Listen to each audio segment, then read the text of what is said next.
early this Tuesday morning, the 11th of September, 2001. Al, it is such a pretty morning, isn't it? Perfect fall morning. El 11 de septiembre 2001, el mundo cambió. Los Estados Unidos ya no es la tierra de libertad. La gente ha cambiado su libertad por seguridad. ¿Pero ha sucedido esto por diseño? December 7th, 1941, a date which will live in infamy. The United States of America was suddenly and deliberately attacked. Muchas preguntas permanecen de los eventos de ese día de infamia. Pero de una cosa estamos seguros. El ataque sorpresa a Pearl Harbor acomodó el curso de eventos que finalmente nos conducirá a un gobierno mundial. Japan began this war in treachery. We shall end it in victory. Como resultado de la Segunda Guerra Mundial, las Naciones Unidas fue creada y el camino a un gobierno mundial fue acelerado. Cada guerra nos acerca un paso más a lo que la Biblia llama el fin del mundo. Puestos de control están siendo estabilizados por todas partes. El estado policial está aprisionando a la gente de los Estados Unidos. Y para aquellos que entienden las profecías bíblicas, lo que ha de venir no será una sorpresa. En el futuro, la Biblia enseña que cada persona en este planeta estará obligado que tome una marca para poder comprar y vender. Como nuestro sistema económico corriente se estrella y la tecnología se expande, el dinero en efectivo se está convirtiendo en una cosa del pasado. La realidad de una sociedad sin dinero efectivo no está lejos y de cierto ya está siendo implementada. A pesar de las negaciones por líderes religiosos, hombres malditos se encuentran trabajando día y noche para empezar un nuevo orden mundial. Podemos observar cómo rápidamente el fin se acerca. El escenario está siendo preparado para la operación del anticristo. Podemos escuchar las voces de aquellos que corrompen la Constitución de los Estados Unidos y promueven este sistema de gobierno mundial. A new world order. Y con todo esto a la vuelta de la esquina, esta película es más importante que nunca. El diablo trabaja en secreto estableciendo un gobierno mundial y una religión mundial en preparación para el anticristo. También ha engañado a cristianos modernos para que crean que serán removidos de la tierra antes de la gran tribulación tome lugar. Esta doctrina, conocida como rapto antes de la tribulación o rapto pre-tribulación, enseña que Cristo podría volver en cualquier momento y que no habrá señales de su venida. Como resultado de esta decepción, la mayoría de cristianos no se encuentran preparados para lo que la Biblia nos advierte que ha de venir. Aunque la Sagrada Escritura dice en Mateo 24 y en otros pasajes que el rapto tomará lugar después de la tribulación, predicadores famosos, colegios bíblicos y películas populares como Dejados Atrás han enseñado a las multitudes que el rapto puede ocurrir en cualquier momento. Y porque la mayoría de cristianos jamás han leído por sí mismos la Biblia completa, pocos son conscientes que el rapto pre-tribulación es un fraude que no se encuentra en la Sagrada Escritura. Pero si el rapto pre-tribulación no se encuentra en la Santa Escritura, ¿de dónde viene?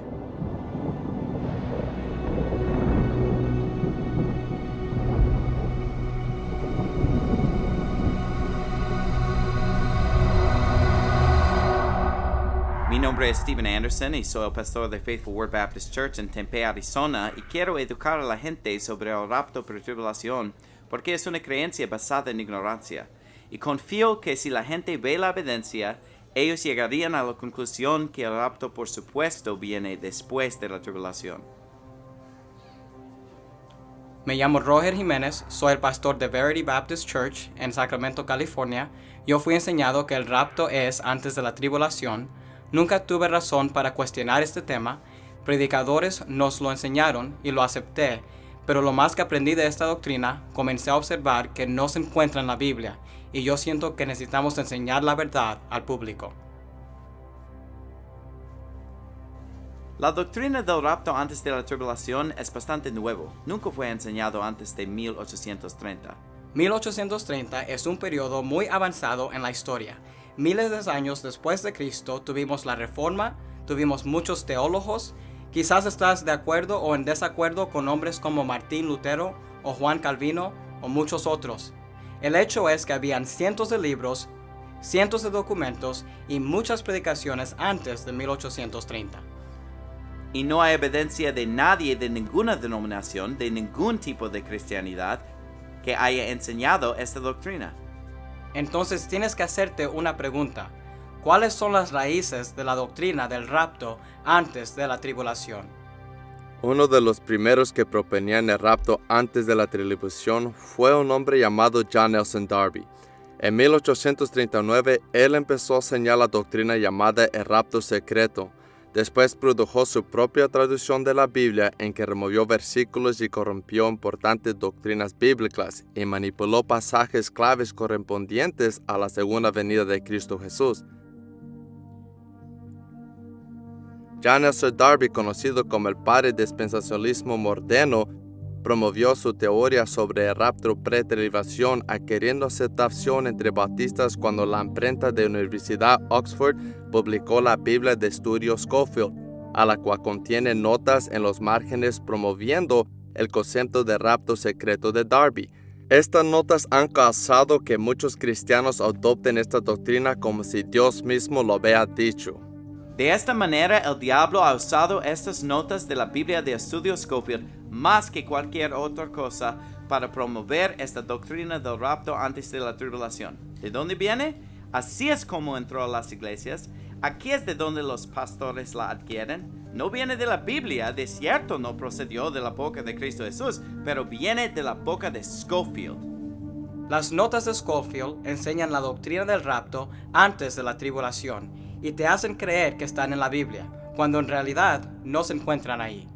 ¿Y por qué la Biblia Scofield fue mandada a tantos seminarios y colegios y tantos predicadores jóvenes estuvieron leyendo la Biblia de Estudio Scofield?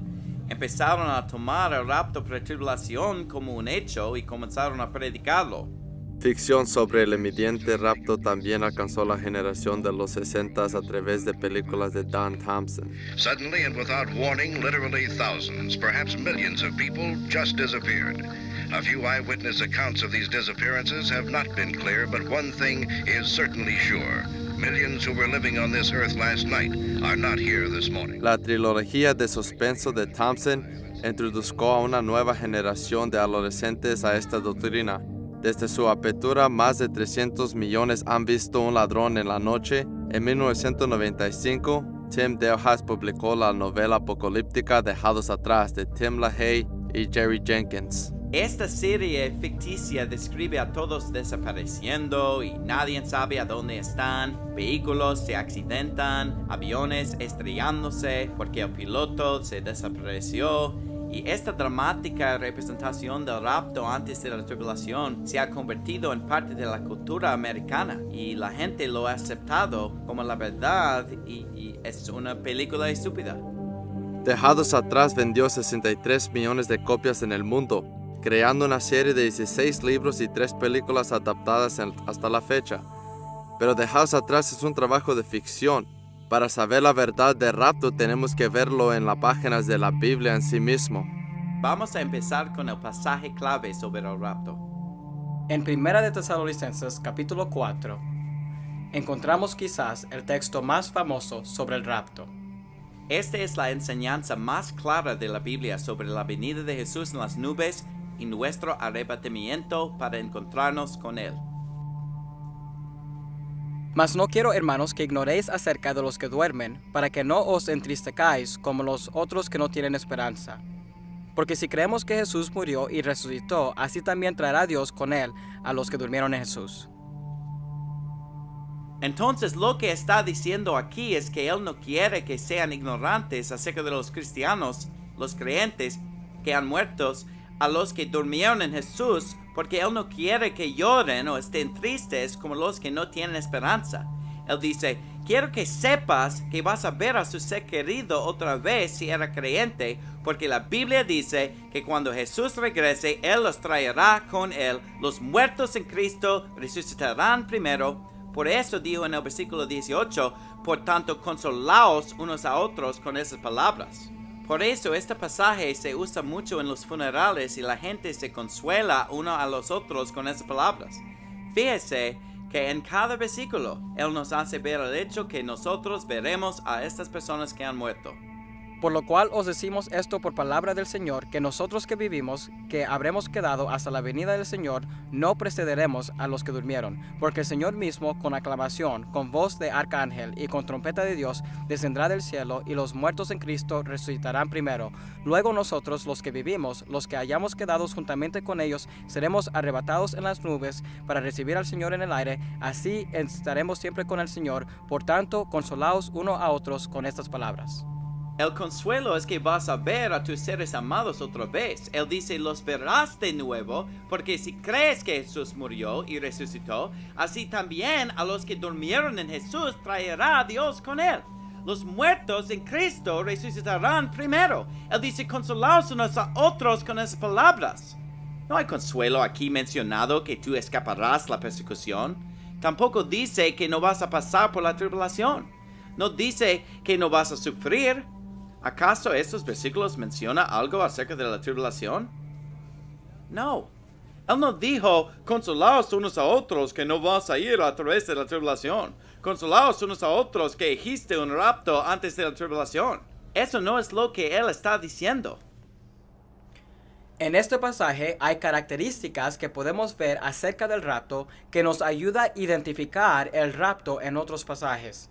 Si nos fijamos en el versículo 16, dice, porque el Señor mismo descenderá del cielo. Así que lo primero es que el Señor desciende del cielo con voz de aclamación y con la voz del arcángel, y quiero que tomes nota de esto, y con trompeta de Dios. Esa es la segunda característica del rapto. El Señor descenderá, después sonará la trompeta de Dios, y entonces la Biblia dice, los muertos en Cristo resucitarán primero, y luego nosotros, los que hayamos quedado, seremos, tomad nota de esas palabras, arrebatados juntamente con ellos en las nubes. Así que cuando ocurre el rapto, de acuerdo a 1 de Tesalonicenses capítulo 4, las características del rapto son, el Señor desciende, la trompeta suena, y somos llevados en las nubes. Vamos a Mateo 24 y ves los mismos elementos exactos en Mateo 24. Mira en Mateo 24, inmediatamente después de la tribulación. Y a veces quiero preguntarle a la gente qué parte de después es lo que no entiendes. Pero dice, inmediatamente después de la tribulación de aquellos días, el sol se oscurecerá, y la luna no dará su resplandor, y las estrellas caerán del cielo, y las potencias de los cielos serán conmovidas. Y entonces aparecerá la señal del Hijo del Hombre en el cielo. Entonces se lamentarán todas las tribus de la tierra y verán al Hijo del Hombre viniendo en las nubes del cielo con poder y gran gloria, y enviará a sus ángeles con gran voz de trompeta, y juntará a sus escogidos de los cuatro vientos desde un extremo del cielo hasta el otro. todos los mismos elementos. Jesús viene en las nubes, suena la trompeta, Él envía a los ángeles para reunir a sus escogidos. Te mostré esto porque quiero que entiendas que en Mateo 24, 29 a 31, vemos el rapto. Y cuando lo comparamos a 1 de Tesalonicenses, se coincide perfectamente. Vamos a Marcos 13. Marcos 13 dice más o menos las mismas cosas que dice Mateo 24. Es lo que podríamos llamar un pasaje paralelo. Vas a encontrar la misma predicación en estos dos pasajes. Puede ponerle lado a lado. Dice en versículo 24. Pero en aquellos días, después de aquella tribulación, el sol se oscurecerá y la luna no dará su resplandor, y las estrellas caerán del cielo, y las potencias que están en los cielos serán conmovidas, y entonces verán al Hijo del Hombre viniendo en las nubes con gran poder y gloria, y entonces enviará sus ángeles y reunirá a sus escogidos de los cuatro vientos, desde el extremo de la tierra hasta el extremo del cielo. Ahora, en este momento pudiéramos orar e irnos a la casa. Deberíamos ser capaces de cerrar nuestra Biblia y decir, ahí lo tienen amigos, es después de la tribulación. Pero no vamos a casa todavía, porque yo voy a demostrarte y comprobarte que esto está hablando acerca del rapto y que dice que es después de la tribulación. Mucha gente dice que no podemos usar nuestra doctrina de Mateo 24 porque está hablando solamente a los judíos. Entonces esas personas no consideran esta escritura porque algún experto decidió que Mateo es a los judíos, Marcos es a los romanos, Lucas es a los griegos y Juan es para el mundo. Oh, gracias Dios para incluirnos en al menos uno de los 4 evangelios.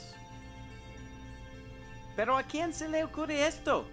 Quizás Mateo está dirigido a los judíos. Tal vez Lucas está dirigido a los griegos. Tal vez Efesios se orientó a los efesios. ¿Qué crees? Tal vez Hebreos fue dirigido a los hebreos. Tal vez Primera de Tesalonicenses se orientó a los tesalonicenses, pero cada promesa en el libro es mía. Cada capítulo, cada versículo, cada línea. ¿El libro de Tito no era solo para Tito? Ese fue un libro de corta duración. Es para que todos los creyentes lo lean. Es el Nuevo Testamento. Esto es lo que ellos dijeron. No, Pastor Anderson, no entiendes. Este sermón fue predicado acerca de los judíos, a los judíos, para los judíos. Jesucristo estaba predicando a los judíos en discurso de Olivet. Pastor Anderson, él estaba hablando a los judíos. ¿No lo entiendes? Cuando dijo en Marcos 13:24, después de aquella tribulación, y habló de la venida de Jesús en las nubes en el versículo 26, y la recolección de los escogidos en el versículo 27, desde el extremo de la tierra hasta el extremo del cielo, eso se refiere únicamente a los judíos. Mira el versículo 37. Y lo que a vosotros digo, yo solo a los judíos le digo. No permitas que ningún predicador ni ninguna persona te diga que esto es para los creyentes. Es solamente para los judíos. Es solamente para la nación de Israel. ¿Es eso lo que dice Marcos 13:37? No. Dice, y lo que a vosotros digo, a todos lo digo. Velad. Esa es la última palabra del capítulo. Y lo que a vosotros digo, a todos lo digo. Velad. Y sin embargo, la gente todavía te dicen, este capítulo no está hablando a todos, solo está hablando a los judíos. Esto es para todo el mundo. Decir que este capítulo solo está hablando a los judíos es ridículo cuando claramente dice, y lo que a vosotros digo, a todos lo digo, velad. Velad. Mucha gente ve Mateo 24, 30 a 31 y dicen, bueno, a pesar de que parece el rapto y suena como el rapto, no es el rapto. Dicen porque en versículo 31 dice, y enviará a sus ángeles con gran voz de trompeta y juntarán a sus escogidos. Y dicen, mira ahí, escogidos no son cristianos. Dicen, el escogido es Israel. Por lo tanto, Mateo 24 no es sobre el rapto, no es para los cristianos. Este capítulo es para los judíos porque habla acerca de sus escogidos. El asunto con eso es que debemos permitir que la Biblia sea su propio diccionario. Tengo aquí una lista de cada mención de la palabra escogidos en el Nuevo Testamento. No tenemos tiempo, pero yo pudiera mostrarte que cada vez se está hablando de las personas que son salvos. Gente piensa que la palabra escogidos está hablando de los judíos, porque en vez de estudiar la Biblia, ellos han estado leyendo comentarios y libros escritos por hombres, y esos hombres le han dicho la definición de escogidos. La Biblia de Estudio Scofield tiene una nota en Mateo 24 y dice que la palabra escogidos se refiere a Israel, pero la Biblia se define a sí misma, y la palabra escogidos, si lo estudias en el Nuevo Testamento, simplemente no es el judío. En el mismo Mateo 24 dice en versículo 24, porque se levantarán falsos cristos y falsos profetas y harán grandes señales y prodigios de tal manera que engañarán, si fuese posible, aún a los escogidos. Según este versículo, los escogidos no podrían ser engañados de falsos cristos y falsos profetas. No es posible. Pero sabemos que la mayoría de los judíos están engañados, no creen en Jesucristo. Todos los rabíes que los enseñan son falsos profetas, pero la palabra escogidos no significa judíos, significa los que son salvos. Aquí hay otro versículo que muestra claramente que escogido no significa Israel. donde no hay griego ni judío, circuncisión ni incircuncisión, bárbaro ni escita, siervo ni libre, sino que Cristo es el todo y en todo. Vestidos pues como escogidos de Dios, santos y amados, de entrañas de misericordia, etc. Es claro en toda la Escritura, si permites que la Biblia se define por sí misma, que los escogidos no son los judíos, no es la nación de Israel. Los escogidos son los creyentes. Pueden ser griegos, pueden ser bárbaros, pueden ser de cualquier lugar. Si están vestidos en Cristo, ellos son considerados escogidos. Él dice, y enviará a sus ángeles con gran voz de trompeta, y juntará a sus escogidos, porque es el rapto de los creyentes. No importa si son judíos o gentiles, blancos o negros, los escogidos son aquellos que son salvos. ¿No es eso consistente con lo que dice en 1 de Tesalonicenses? Cuando dice que sonará una trompeta y que los creyentes serán arrebatados para estar con Cristo. Un poco más adelante en el mismo capítulo dice, pero de aquel día y hora nadie sabe. Así que nadie sabe el día ni la hora en que esto va a suceder. También más adelante dice, entonces estarán dos en el campo, el uno será tomado y el otro será dejado. Velad pues, porque no sabéis a qué hora ha de venir vuestro Señor. Así que Dios nos está diciendo que no sabemos cuándo será.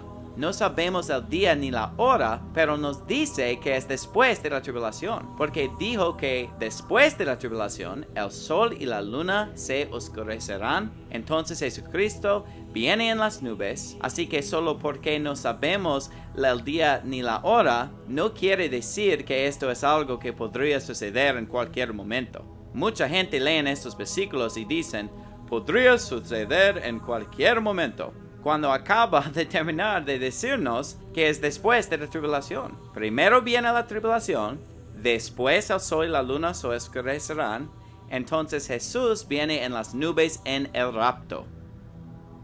La razón por la cual la gente piensa que el rapto es antes de la tribulación es porque confunden la tribulación con la ira de Dios.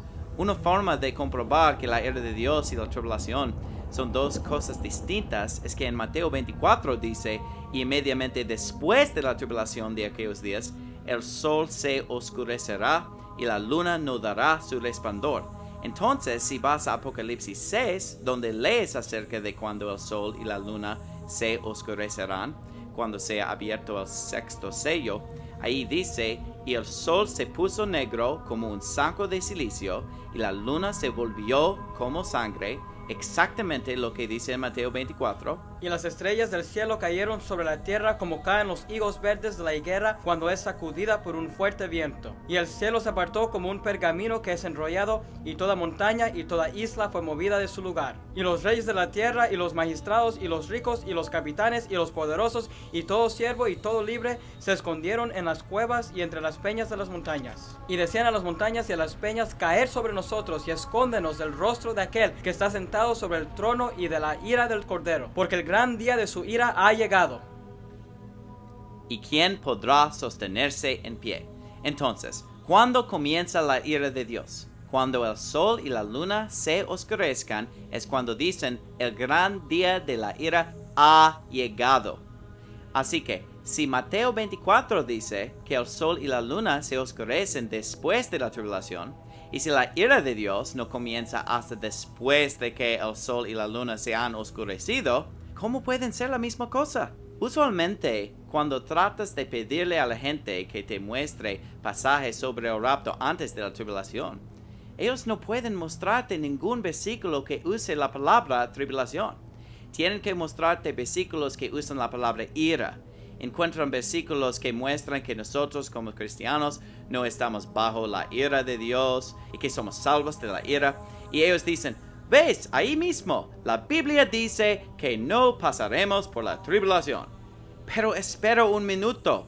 Tribulación e ira son dos cosas totalmente distintas. No hay ningún versículo que los creyentes de rapto pretribulación pueden mostrarte que use la palabra tribulación en él para probar su doctrina. Bueno, la ira de Dios y la tribulación son dos cosas totalmente distintas. A la mayoría de los cristianos les han enseñado en sus iglesias que estas dos cosas son la misma cosa. Y cuando tú tratas de decirles, nosotros vamos a estar aquí en la tribulación, esto es lo que ellos tratarán de decirte. No, Dios no derramará su ira sobre su propia gente. No hemos sido puestos para la ira. Pero espera un minuto, ¿es la ira de Dios lo mismo que la tribulación? No. Entonces, si tan solo pudiéramos hacer que la gente entiendan lo que significa la palabra tribulación, entonces entenderían que el rapto pasa después de la tribulación. Es que la gente tiene esta idea en su cabeza de que la tribulación es un periodo de 7 años donde Dios derrama su ira, y envía fuego y azufre, convierte el agua en sangre y todas esas diferentes plagas. Eso no es lo que la tribulación es. Estos creen en el tan mencionado rapto pretribulación, o el rapto que pasa antes de la tribulación. Vamos a analizar el término rapto pretribulación. Esto tiene 3 elementos en él. Pre, que significa antes, tribulación y la palabra rapto. La palabra rapto no se encuentra en la Biblia. El concepto del rapto está en la Biblia porque vemos a Jesús que viene en las nubes, la gente está tomada para reunirse con Él en el aire, etc. Así que el concepto del rapto está ahí, pero la palabra rapto no es utilizada. La palabra tribulación está usada 27 veces en el Nuevo Testamento. Así que si el Nuevo Testamento menciona la palabra tribulación 27 veces, y mucha gente enseña esta doctrina llamada rapto pretribulación, ¿no debería uno de estos 27 versículos enseñarnos algo acerca de un rapto pasando antes de la tribulación? Ninguno de estos versículos dice nada acerca de que haya un rapto antes de la tribulación. Así que la gente que cree en eso tienen que apoyarse en muchas interpretaciones y tienen que explicártelo y siempre es muy complicado. Pero Dios quiere que nos entendamos la Biblia. Él no está tratando de engañarnos o confundirnos. Él quiere que sepamos la verdad. Él nos ama. Y cuando lees las 27 menciones de la palabra tribulación en el Nuevo Testamento, verás que ninguna de ellas enseña un rapto pretribulación. Por ejemplo, en 1 de Tesalonicenses 3, para que nadie se inquiete por estas tribulaciones, porque vosotros sabéis que nosotros estamos puestos para esto.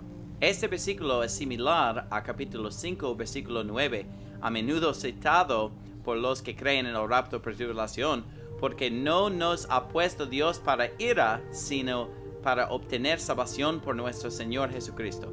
Así que los que creen en el rapto antes de la tribulación ignoran el versículo en capítulo 3 que dice que estamos puestos para tribulaciones, y en su lugar citan el versículo de capítulo 5 que dice que no estamos puestos para ira. Tribulación e ira son 2 cosas diferentes. Así que en el capítulo 3 dice que somos dispuestos para las tribulaciones. En el capítulo 4 tenemos el rapto. Y en el capítulo 5 dice que no estamos dispuestos para ira. Ese es el orden bíblico. En primer lugar, la tribulación, entonces el rapto, entonces la ira de Dios. ¿Fueron los cristianos del pasado libres de la tribulación? Los cristianos del pasado han pasado por tribulación y nuestra generación no será diferente. Tal vez esto pasará en nuestra vida, tal vez no. Pero si esto sucede durante nuestra vida, vamos a atravesarla. Seremos matados por causa de Cristo o con optimismo sobreviviremos este periodo y llegaremos al rapto. Otra mención de la palabra tribulación se encuentra en 2 de Tesalonicenses 1:4. Tanto que nosotros mismos nos gloriamos de vosotros en las iglesias de Dios, de vuestra paciencia y fe en todas vuestras persecuciones y tribulaciones que sufrís. Observa cómo se mencionan la persecución y la tribulación en el mismo aliento. ¿Por qué? Porque la palabra tribulación en el Nuevo Testamento a menudo se refiere a la persecución de los creyentes. La Biblia dice en 2 Timoteo 3:12, y también todos los que quieren vivir piadosamente en Cristo Jesús padecerán persecución. Juan dice en Apocalipsis 1:9, yo Juan, que también soy vuestro hermano y compañero en la tribulación y en el reino y en la paciencia de Jesucristo, estaba en la isla que es llamada Patmos por la palabra de Dios y por el testimonio de Jesucristo. Luego en el capítulo 2 encuentras lo mismo dicho acerca de la iglesia en Esmirna. En el versículo 10, no tengas ningún temor de las cosas que has de padecer. He aquí, el diablo echará a algunos de vosotros a la cárcel, para que seáis probados, y tendréis tribulación de 10 días. Sé fiel hasta la muerte, y yo te daré la corona de la vida.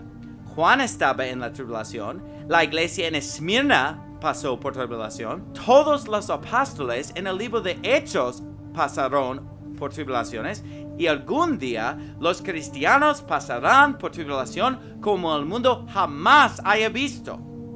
En la gran tribulación, algunos serán echados en la cárcel y algunos incluso serán matados por causa de Cristo. Eso es lo que la Biblia dice.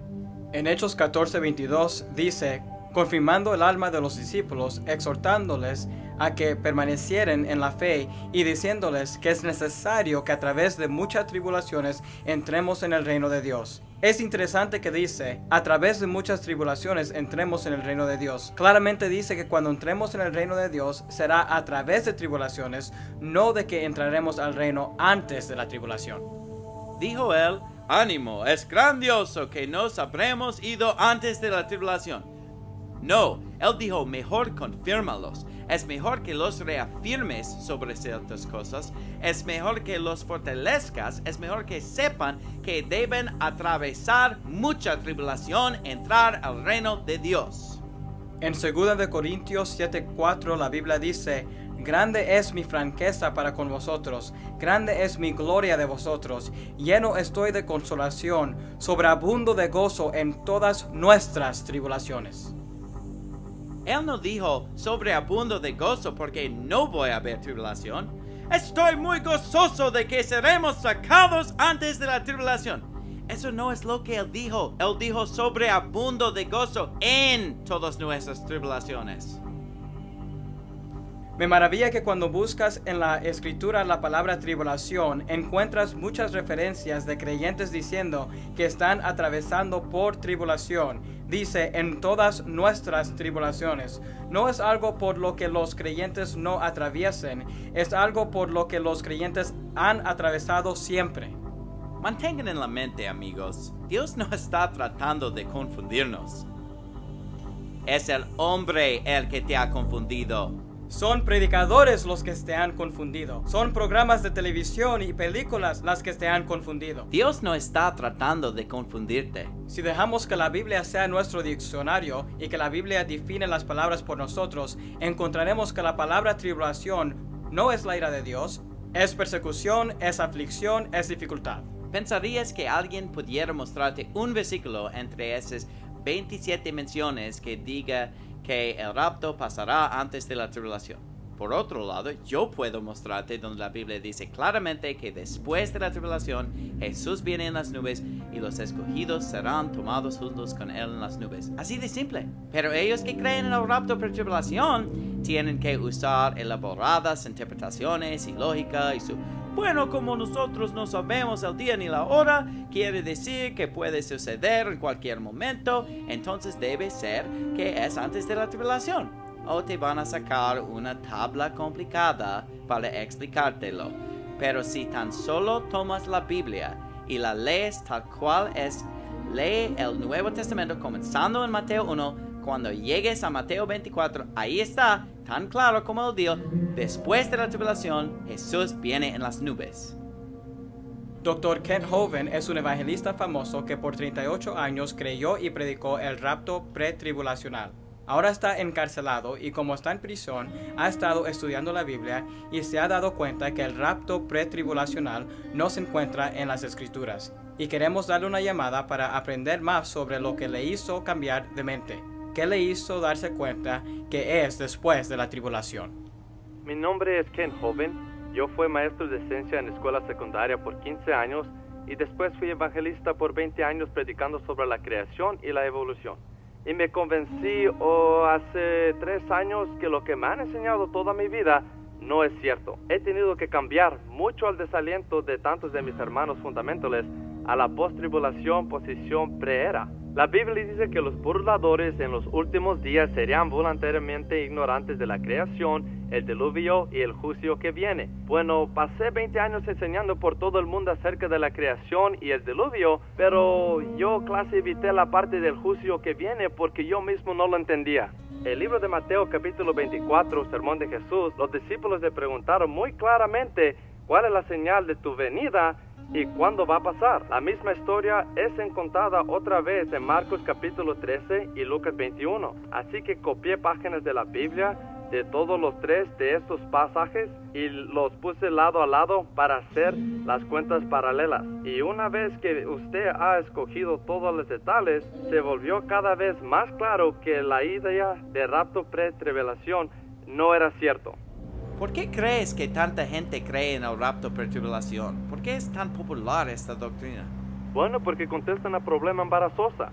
Por ejemplo, los cristianos antes no podían contestar las preguntas sobre los dinosaurios y dónde ellos caben. Así que se inventaron la teoría de la breca y se lo creyeron.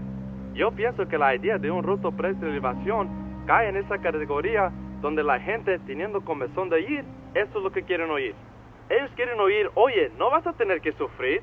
Pues Jesús dijo que había un tiempo de gran tribulación, cual no había habido desde el principio del mundo. ¿Piensas que la Inquisición española fue mala? ¿O que el holocausto nazi con los judíos fue malo? ¿O la persecución romana a los cristianos? Será peor que todos esos juntos. Wow, eso es increíble. El mundo empieza con Caín matando a Abel, los malos matando a los buenos. Sí. Ha sido así a través de la historia. Y Jesús nos dijo, cuando te maten o cuando nos persigan, alégrase, porque grandes son sus premios en el reino del cielo. Si sufrimos, también reinaremos con Él. Y de veras, tú estás encarcelado ahora mismo. Si realmente tomamos la definición bíblica de la palabra, ¿no dirías que estás pasando por tribulación ahora mismo?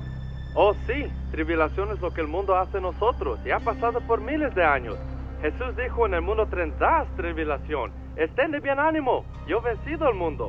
Los cristianos deben de esperar tribulación y recibimos grandes recompensas si los pasamos pacientemente. ¿Por qué el tema de esta clase es religión extremista? Esto puede caer en esta categoría en la mente de algunos, de pensar que habrá un fin del mundo literal y que llegará la segunda venida literal de Jesucristo. Por eso quiero explicarles en pocas palabras, les quiero dar una línea de eventos que pasarán de acuerdo a la Biblia y cómo pasará todo esto. Pienso que la clave para entender el libro de Apocalipsis es entender cómo desglosar el libro por capítulos. Dios nos ha dado el libro de Apocalipsis para hacer una revelación, para revelarnos estas cosas y no para esconderlas. No es el libro de camuflar, es la revelación de Jesucristo y Dios quiere que sea entendido fácilmente. Por eso nos lo dio en un formato que es fácil de entender. Cuando comienzas a leer en el capítulo 1, estás más o menos en el tiempo de Cristo, porque Juan está en la isla de Patmos y Juan ha sido perseguido por predicar el Evangelio. Entonces estamos hablando de menos de un siglo después de la venida de Cristo al mundo. Luego él recibe una visión donde él mira al Señor Jesucristo que se le aparece. Después, en el segundo y tercer capítulo, Jesucristo le da un mensaje a las 7 iglesias en Asia, y estas eran 7 iglesias que existían en el primer siglo. Después, en los capítulos 4 y 5, vemos la visión en el cielo donde describe los eventos que están pasando en el cielo. Luego, en el capítulo 6, entramos en los eventos de la tribulación.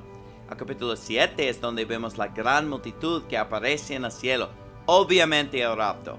Todas las naciones y tribus están representadas ahí.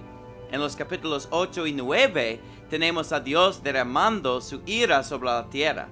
El capítulo 10 es un capítulo entre paréntesis que habla de unas cosas que pasan antes que se suene la séptima trompeta. Después, en el capítulo 11, la séptima trompeta se toca. Los primeros 11 capítulos mantienen un orden cronológico que tiene perfecto sentido. Ahí se comienza el tiempo de Cristo en lo que es el mismo siglo de Cristo. Entonces entras a los eventos del futuro, la tribulación, después el rapto y después Dios derrama su ira. Y luego, cuando suena la séptima trompeta en el capítulo 11, hay una finalidad, donde él dice, los reinos de este mundo han venido a ser de nuestro Señor y de su Cristo, y reinará para siempre, jamás. Pero lo que es interesante es cuando llega al final del capítulo 11, tiene una finalidad.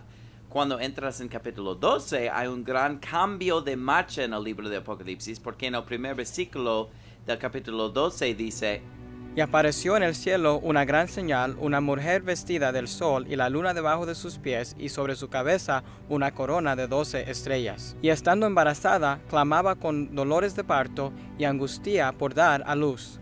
Y fue vista otra señal en el cielo, y aquí un gran dragón bermejo que tenía 7 cabezas y 10 cuernos, y en sus cabezas 7 diademas. Y su cola arrastró la tercera parte de las estrellas del cielo y las arrojó sobre la tierra, y el dragón se paró delante de la mujer que estaba para dar a luz, a fin de devorar a su hijo tan pronto como naciese.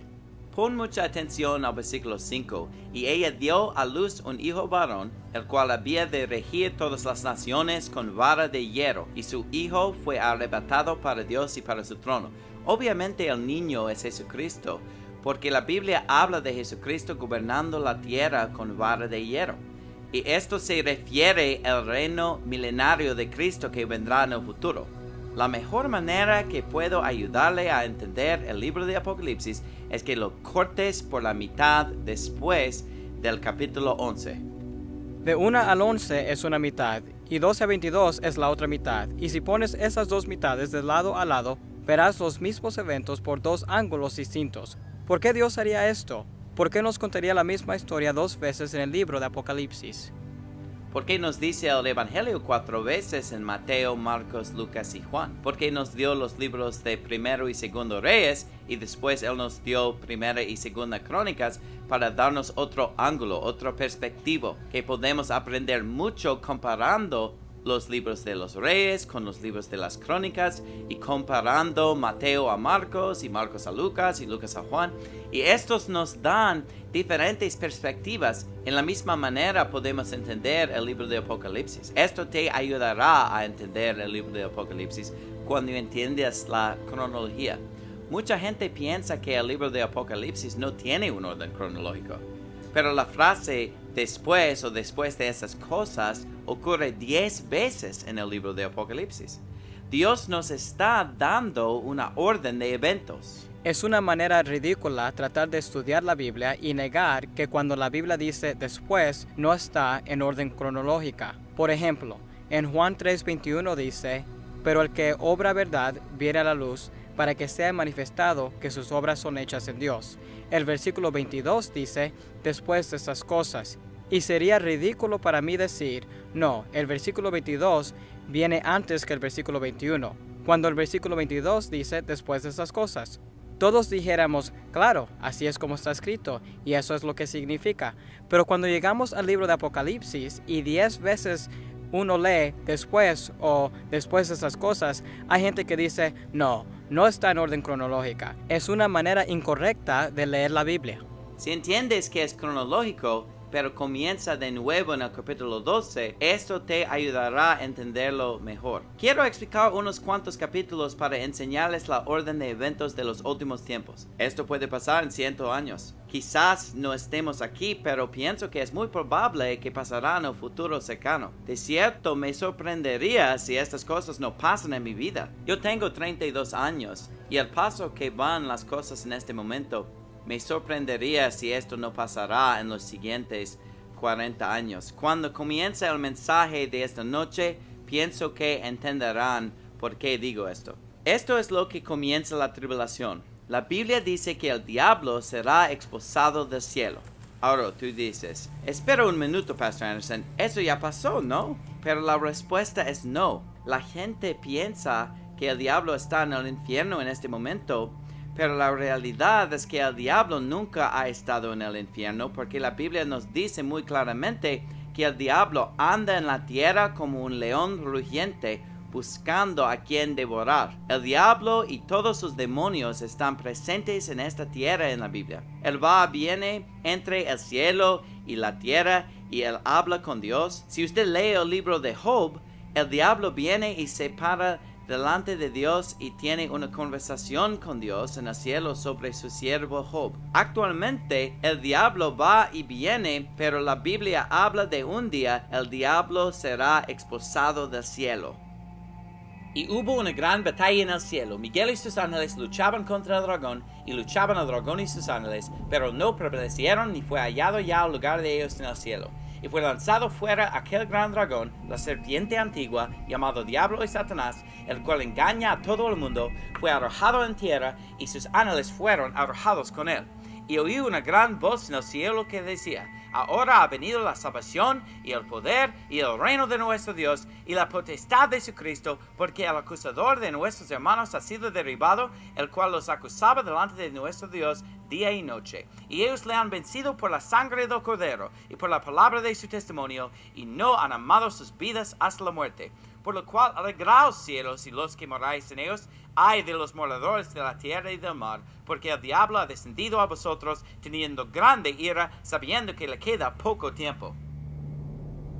Entonces, ¿qué vemos aquí? Hay una guerra en el cielo, y la Biblia enseña que el diablo pierde esta batalla, y porque él pierde la batalla, él y sus ángeles son lanzados a la tierra. Básicamente esto es cuando Satanás queda expulsado del cielo, y él sabe que solamente le queda un poco de tiempo, y él saldrá a perseguir a los creyentes y perseguir a los santos y tratar de destruirnos. Miren el capítulo 13. Aquí es donde esta guerra comienza. En Apocalipsis 12, él va a hacer la guerra. ¿Cómo es que el diablo va a hacer guerra contra los creyentes? Lo siguiente que vamos a ver que suceda proféticamente es lo que se llama la tribulación. La tribulación es un periodo en el que habrá muchas cosas que suceden en esta tierra que serán catastróficas. Habrá hambres, habrá pestilencias, habrá guerra, una cantidad extrema de guerra. Mucha de la gente morirá de hambre y morirá de enfermedad. Muchas cosas horribles van a pasar. Bueno, fuera de toda esta guerra y cataclismo que pasarán durante la tribulación, no cataclismo sobrenatural, sino los desastres naturales más bien, la guerra, el hambre, causado por los seres humanos. Va a haber un hombre que va a surgir o convertirse en un dictador de todo el mundo que se conoce como el anticristo. Esto no es un cuento de hadas. Esto realmente va a suceder. Y de hecho ya podemos ver las señales que está empezando a suceder. La Biblia nos dice que algún día habrá un gobierno mundial. En este momento tenemos muchos gobiernos diferentes, todas estas naciones separadas. Bueno, un día la Biblia dice que todas las naciones se unirán entre sí y formar un gobierno mundial. Luego, una vez que ha formado un gobierno mundial, se le entregará todo el poder a una persona que va a ser la cabeza de ese gobierno, y esa persona es conocida en la Biblia como el anticristo. ¿Quién ha escuchado hablar del anticristo antes? Todo el mundo ha escuchado ese término. Biblia menciona el término anticristo, porque la Biblia nos dice que hay una persona que vendrá algún día que es llamado el anticristo. Antes de que Jesucristo regrese, habrá un impostor, un Cristo falso. ¿Entienden lo que quiero decir? El anticristo es un tipo que se dice ser la segunda venida de Cristo, pero él es un impostor. Pero como los cristianos están siendo enseñados a esperar que Jesús regrese en cualquier momento, es perfecto porque adivina quién está realmente apareciendo, el anticristo. ¿Por qué la Biblia lo llama el anticristo? Debido a que hay un hombre que se llama el anticristo singular, que dirá que él es Jesucristo. Cuando el anticristo se presenta en la tribulación y diga, yo soy Jesucristo, van a aceptarlo como su Mesías. Mucha gente enseña, cuando Jesucristo venga en las nubes, los judíos finalmente se darán cuenta de que él era el Mesías y lo va a aceptar. No, aceptarán el anticristo. Eso es lo que dice la Biblia. Jesús dijo, yo he venido en el nombre de mi Padre y no me recibís. Si otro viniere en su propio nombre, a ese recibiréis. Creo que el plan del diablo con el rapto pretribulación es conseguir que todos tengan la mentalidad de Jesucristo viene en cualquier momento. Estamos a la espera de Jesucristo en cualquier momento. Él podría venir hoy, Él viene hoy. Pero en realidad la persona que ha de venir es el anticristo. Y el anticristo cuando llegue será el jefe de un gobierno mundial y una religión mundial donde él afirma ser el Mesías. Se dice en el versículo 18 de 1 Juan 2, hijitos, ya es el último tiempo, y como vosotros habéis oído que el anticristo ha de venir, así también al presente hay muchos anticristos, por lo cual sabemos que es el último tiempo. Es aquella primera mención singular o plural. Así que han oído que el anticristo singular vendrá. Por lo tanto, hay un anticristo que viene. ¿No es así? Pero no hay muchos anticristos, incluso en este momento. Eso es lo que dice el versículo. ¿Quiénes son estos anticristos? ¿Quién es mentiroso sino el que niega que Jesús es el Cristo? Este es anticristo que niega al Padre y al Hijo. Para poder creer que Jesús no es el Cristo, tienes que creer que hay un Cristo y que no es Jesús. La palabra Cristo significa Mesías. La Biblia dice en Juan 1, hemos hallado al Mesías que es el Cristo. Así que la Biblia define la palabra Cristo como Mesías. Así que déjame preguntarle esto. ¿Puedes pensar en una religión por ahí que dice que hay un Mesías que viene, pero que no es Jesús? La religión judía enseña que hay un Mesías, pero no era Jesús. Todavía están esperando al Mesías. Ellos dicen que Jesús no era el Mesías y que todavía están esperando el Mesías. La Biblia dice que van a recibir el anticristo como su Mesías. El cristianismo evangélico. Muchos de ellos serán engañados y pensaron, esta es la segunda venida de Jesucristo. Los musulmanes de hoy están a la espera de un gran profeta y un gran Mesías por venir que será mayor que Mohammed. El presidente Ahmadinejad, presidente de Irán. ¿Quién ha oído de él? Presidente Ahmadinejad habló antes la Asamblea General de las Naciones Unidas un año o dos atrás, y cuando lo hizo, dio una breve sinopsis del Islam. The essence of the message of prophets is one and the same. Every messenger has endorsed the messenger before him and given glad tidings about the next prophet to come, who presented a more complete version of the religion in accordance with man's capacity at the time. This trend continued until the last messenger of God, who presented the perfection of an all-inclusive religion. Nimrod countered Hazrat Abraham.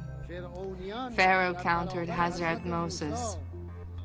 And the greedy countered Hazrat Jesus Christ and Hazrat Muhammad. May peace be upon all our prophets. Y dijo que en Islam creen que Abraham era un gran profeta, Moisés fue un gran profeta, y luego estaba Jesús, y luego estaba Muhammad. Y básicamente lo que Ahmadinejad dijo fue que cada uno de esos hombres trajo más verdad que el que vino antes, de acuerdo a cómo la humanidad estaba preparada para recibirlo. Trajeron más iluminación y más detalle y más verdad. Dijo que en el futuro otro profeta vendrá que incluso será mayor que Muhammad y traeré el siguiente nivel de iluminación. Así que Islam está en busca de una figura mesiánica que está por venir. Ellos están esperando al Imam Mahdi.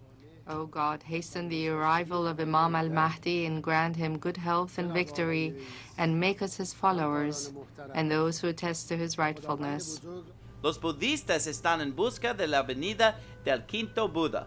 Los que están en el Tíbet, que siguen al Dalai Lama, ellos creen que el Dalai Lama sigue siendo reencarnado en otra persona, el espíritu del Dalai Lama. Ellos van a creer que el anticristo es la nueva encarnación del Dalai Lama.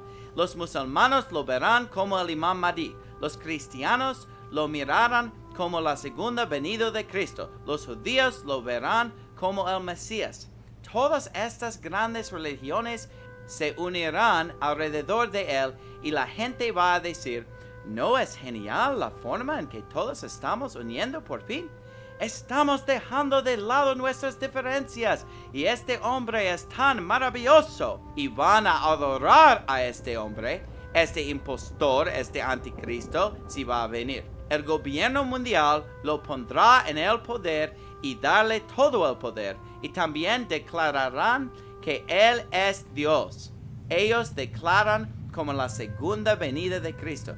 Él básicamente será asesinado La Biblia dice que va a recibir una herida mortal en la cabeza, pero su herida mortal se curará y él va a volver a la vida. Entonces él va a ser proclamado como la segunda venida de Jesucristo. Él va a ser proclamado como Dios en la carne y todas las naciones del mundo, todos los pueblos del mundo adorarán a este tipo.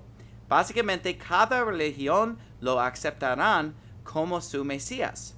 Pero la Biblia dice que aquellos que son salvos no serán engañados por él. Tú le hablas a los cristianos acerca de un gobierno mundial o hablas con ella acerca de una sociedad sin dinero en efectivo y todos estos diferentes puntos de control que se están creando y el estado policial y te llaman un teórico de la conspiración. Pero ¿puede alguien realmente ser un cristiano que cree en la Biblia y negar que habrá un gobierno mundial algún día? No creo que se podía leer la Biblia sin ver que el hecho de que siempre ha sido el plan del diablo para convencer el mundo como la caricatura del Pinky and the Brain.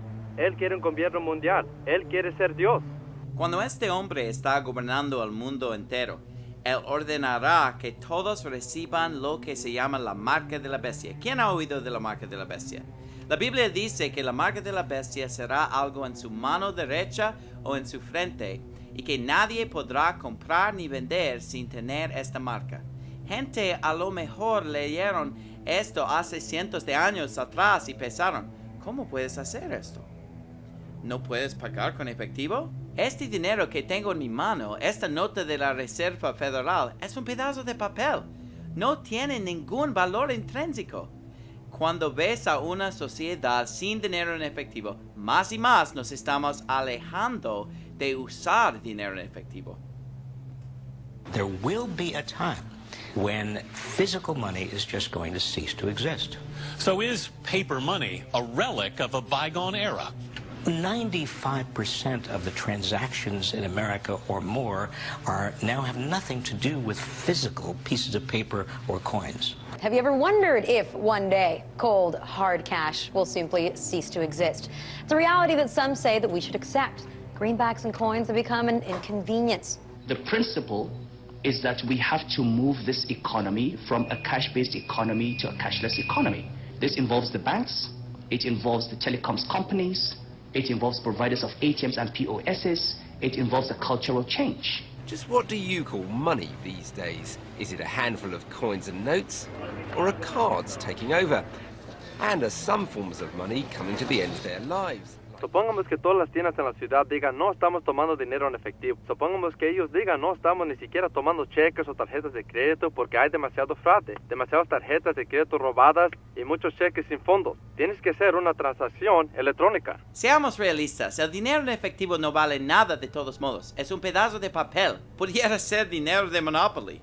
No es oro, no es de plata. Entonces primero nos ha acostumbrado a usar pedazos de papel que no valen nada. Hoy puedo intercambiar ese pedazo de papel por bienes y servicios, pero si alguien dijera mañana ese dinero no vale nada, entonces no valdría nada. Te lo pueden hacer a ti y simplemente decir tu dinero en efectivo no vale nada. Ahora todo está solo en tu cuenta. Todo está atado con tu página de Facebook y YouTube y tu Gmail. Es magnífico porque no hay robo de identidad. No te tienes que preocuparse, dejaste tu billetera en la casa, no tienes que preocuparte que alguien le robe tu tarjeta de crédito. Todo es completamente sin dinero en efectivo. It's sci-fi technology that's about to enter the checkout lane, all in the name of speed and convenience. You'll be able to buy anything from bread to beer if you agree to give the store your ultimate identity. It scares the heck out of me. Once you have your groceries scanned, now what do? Touch your index finger to the image reader and you've paid in about 3 seconds, all with the touch of your fingertip. It's called biometrics, an automated way to recognize you based on your unique biological characteristics. Do not be sold on this because of a convenience. You know, today it's a fingerprint, tomorrow a microchip. Maybe that ushers in the mark of the beast. Donnie Attaway quit his management job at Quick Trip when the convenience store chain told him he had to swipe his finger to clock in and clock out. And although it may be optional today, you know, who knows about tomorrow. Experts say biometrics are about to pervade every aspect of our economy and daily lives. And you put your finger in there, and my name comes up, and she's got all my information. And it's that quick? It's very quick. Love it? Love it. People across the world already use biometrics. The U.S. government, the airlines, gas stations, even Walt Disney World uses technology. They can read guests' blood veins in lieu of carrying day passes. Este gobierno mundial tendrá tanto poder que va a ser capaz de dictar que nadie podrá comprar o vender sin tener la marca de la bestia en la mano derecha o en la frente. Esto podría ser una especie de un microchip implantable, donde para comprar o vender solo tendrás que escanear este microchip. Lo que va a pasar un día es que van a decir, este dinero en efectivo es inútil. Tienes que escanear para pagar. Todo es electrónico. Y tu dinero es basura. Vale igual que caca. Vas al supermercado, escaneas tus compras y luego simplemente ¡pip! Y si no tienes una mano, no hay problema. Podemos ponerle en tu cabeza porque todo el mundo tiene una cabeza. Tú solo ¡pip! En la salida de caja. Celulares están empezando a tener un escáner. Así que, digamos que hay un intercambio de bienes o servicios entre dos personas. Eso será $10. Dame tu mano derecha para que la pueda escanear con mi smartphone. ¡Pip! Bien, ahora acabo de tomar el dinero de su cuenta. O acabas de darle una lección de piano a mi hijo. Déjeme le pagó. ¡Pip! Piénsalo, el smartphone se puede utilizar para escanear la marca de la bestia y no se puede comprar ni vender sin ella. In medical news tonight, a chip the size of a grain of rice could save your life. The year is 2017. You're rushed to a hospital unconscious with no ID or medical history, but thanks to a microchip under your skin, it's all there. Science fiction 20 years ago, but a biometric reality today. I think it is possible to free us completely of our wallets and keys using biometric technology, if that's what people want in 10 years' time. The challenge is to safeguard our privacy in a brave new world. New microchip technology now makes it possible for the emergency room staff to find out about your medical history at the touch of a computer key. So many emergency physicians have to operate blind. We have to make medical decisions not knowing what medicines you take or what allergies you have. Harvard Dr. John Halamka says this radio frequency identification chip may solve that problem. He had it implanted in his right upper arm. A scanner reads an identification number. Those 16 digits are then entered into a secure website where his medical history is stored. EMT worker Brian Orsatti says the chip could help emergency workers. One of the big things is if you ever have some type of trauma patient where they come in and they're unable to give you their information and or their medical history. Dr. Halamka says the benefits are clear. I'm a rock climber, and I believe that if I fall off a cliff and you find me unconscious, the comfort of being able to scan me and figure out who I am outweighs my concern for privacy. The chip is encased in unbreakable glass and is about the size of a grain of rice. The procedure is done with anesthesia and is relatively pain-free. It's like putting a knitting needle under your skin. But in this case, he says getting something under your skin is a good thing. It starts like this. Here's his cat. 5 years later, we found out she's back. Then somebody says, well, you know, if it's good enough for a cat, Suki, I've got mom and dad at home, and dad kind of wanders off sometimes, and maybe we could put in a microchip with his medical records in case something ever happens. Sounds good. And then somebody says, well, if it's good enough for my cat, good enough for grandma and grandpa, what about my baby? No more Amber Alerts. Never having to worry about that fear of an abducted child. And then we say, well, you know what? Maybe we should have them. And on that chip, we're going to have everything. Credit cards, driver's license. Think about it, Metro card. I'm thinking. No more wallets. Think about this. You don't carry keys anymore. So the question I want everybody at home to ask is that a good idea? Because that's where we're going next. It's too sci-fi for me, I'm telling you that. It's here. Much. I know it's here with pets and in a limited basis, but for humans but your child. Your child, I mean, come on. Pero vemos ahora la tecnología que se está desarrollando que haría que sea muy fácil para nadie poder comprar o vender sin tener esa marca. La mayoría mayoría de las personas solo tienen 7 o 10 días de comida en su casa. Así que si usted no puede comprar o vender, vas a tener muchos problemas. Y la Biblia dice que también va a haber una ley que dice que si no vas a adorar al anticristo, te van a matar. Este hombre es genial, está haciendo muchas grandes cosas, él está reuniendo a las personas. Solo una pega: sube a bordo o ser condenado a muerte. Cuando oyes eso, o cuando aprendes eso, probablemente dirás, bueno, en ese caso, creo que todos vamos a morir. Creo que todos vamos a ser decapitados. Y la Biblia habla de nosotros siendo decapitados. Pero aquí está la cosa. Si esto se permite que continúe, tienes razón, todos los creyentes serían matados. Piénsalo, mirar a la tecnología, mira las cámaras de seguridad que están por todas partes, los satélites. Ahora la policía está utilizando aviones no tripulados con cámaras para volar y espiar a usted. ¿Has visto eso? Drones de vigilancia. Ahora te están instalando micrófonos en las esquinas para que puedan escuchar lo que estás diciendo. Y es como la novela distópica 1984. Esta es la forma en que nuestro país se está convirtiendo en una sociedad de vigilancia total. Antes tú simplemente te subías en un avión. Ahora tienes que ser molestado por el TSA.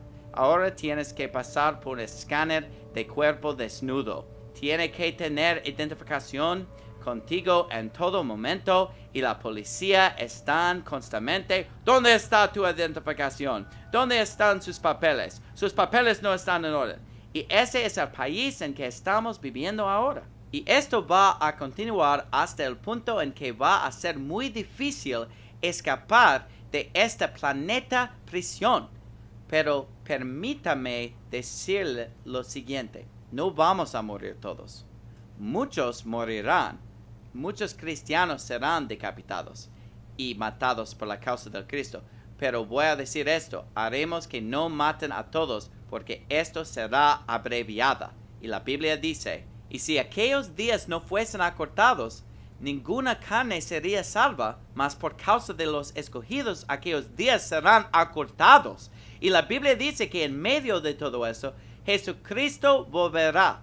Y cuando piensan que han derrotado al cristianismo, Jesucristo vendrá en las nubes, el rapto pasará y Dios comenzará a derramar su ira sobre la tierra. Y me paré sobre la arena del mar, y vi subir del mar una bestia que tenía 7 cabezas y 10 cuernos, y sobre sus cuernos 10 diademas, y sobre sus cabezas un nombre de blasfemia.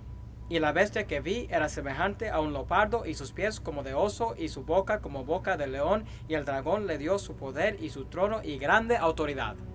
Entonces esta bestia, la Biblia dice que el dragón le dio su poder y le dio su asiento y le dio su autoridad. Vea el versículo 3. Y vi una de sus cabezas como herida de muerte, y su herida de muerte fue sanada, y se maravilló toda la tierra en pos de la bestia. Y adoraron al dragón que había dado autoridad a la bestia, y adoraron a la bestia diciendo: ¿quién es semejante a la bestia, y quién podrá luchar contra ella? Y le fue dada boca que hablaba grandes cosas y blasfemias, y le fue dada potestad de actuar 42 meses. Ahora, 42 meses suena como el tiempo y tiempos y medio tiempo y 1260 días. Él dice en el versículo 6: y abrió su boca en blasfemia contra Dios para blasfemar su nombre y su tabernáculo y a los que moran en el cielo. Mira esto, el versículo 7.